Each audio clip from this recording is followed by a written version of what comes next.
Hey YouTube, welcome to Lost in a Good Place. In this video, I will review my experiences dining at the Cosmopolitan Restaurant, which is the main dining hall available on the Celebrity Summit. When we sailed on the Celebrity Summit during our 7-day cruise to Alaska this past May, we ate at the Cosmopolitan Restaurant every dinner of the trip. As is the case on all celebrity cruise ships, the main dining hall is included in your cruise fare, but unlike the buffet option, it provides an elevated sit-down table service dining experience where you order appetizers, entrees, and desserts off of a menu. On the Celebrity Summit, the dining menu had 2 types of items. The first were called the Classics, which were staples that appeared every day on the menu. The second were those items that rotated daily.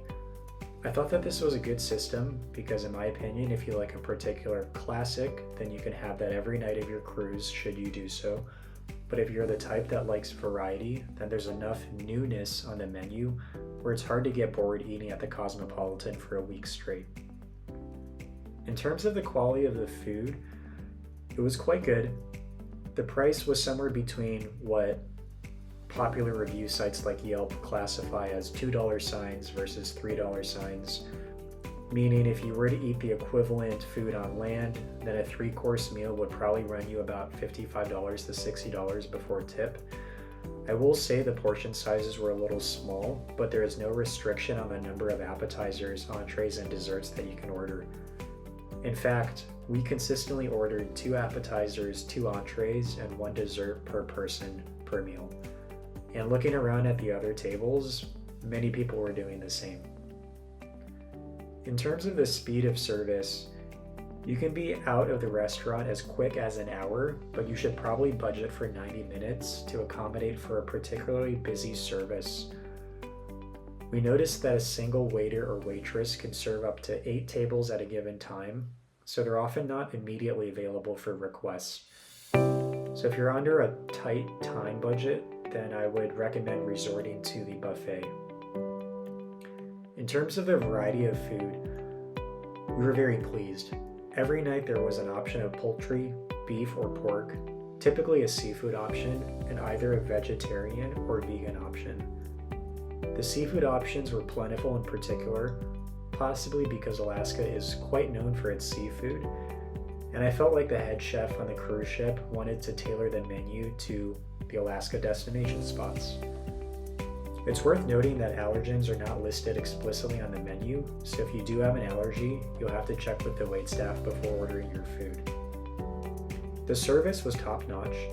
This is in part due to the excellent training that the waitstaff receives, but unlike restaurants that are based on land, guests are typically returning to main dining every night, so the waitstaff remembers you and your preferences, and I found that adds a really nice personable touch.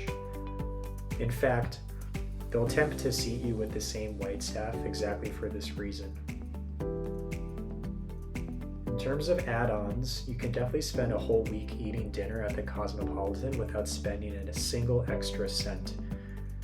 This is because there is no expectation of leaving tip at the end of the meal, and the general gratuity that's charged to your stateroom at the end of the trip ends up being shared with the dining staff, so in a way there's another method for them to collect tip.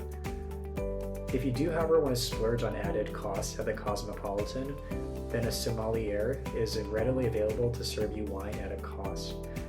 The good thing is that the waitstaff is trained not to aggressively push wine on you, so that was good. We never felt bad or guilty for not paying a single extra cent for any of our meals in the main dining hall. Though if you want to, you can. There was one night where a lobster tail was being sold for an upcharge. I think it was around $18 per tail. And if I recall correctly, I believe they also serve coffee and other non-alcoholic beverages at the end of meal for an upcharge. The last topic that I'll focus on is the attire and the ambiance. While the dining experience aired more on the classy rather than the casual side, we never felt that the dress code was too strict. Of the 7 nights on the cruise, the suggested dress code during 5 of the nights was classified as smart casual, while the remaining 2 nights were slightly dressier. We packed pretty light, and only brought one carry-on per person, so I wore the same long-sleeve Henley and chinos every night and never felt like I was being judged or felt particularly underdressed. In fact, I noticed a few cruise goers wearing t-shirts and jeans or even athleisure clothing. If you enjoyed this video, then please like this video and subscribe to my channel, Lost in a Good Place.